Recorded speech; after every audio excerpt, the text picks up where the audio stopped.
যে জার্নিটা, এটা শুরুটা খুব একটা ভালো ছিল না।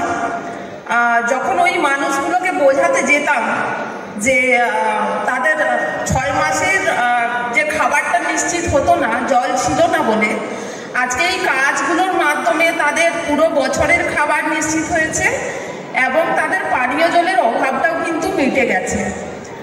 তো তারা অ্যাকচুয়ালি একদম ট্রাইবেল, তাদেরকে বোঝাতে, তাদের সঙ্গে থেকে, তাদের পাশে থেকে এই জিনিসগুলো বুঝিয়ে স্কিমগুলো তাদেরকে এগিয়ে নিয়ে যাওয়া এবং তারা যে এটা বুঝে, তাদের ভালো ব্যাপারটা বুঝে যে তারা বাড়িতেই থেকে, মানে মাইগ্রেন্ট লেবার থেকে বাড়িতেই থেকে চাষবাস করে নিজের আর্থিক অবস্থাটা সচ্ছল করেছে, এটা করতে পেরে আমি অনেক ধন্য, নিজেকে অনেক ধন্য মনে করি।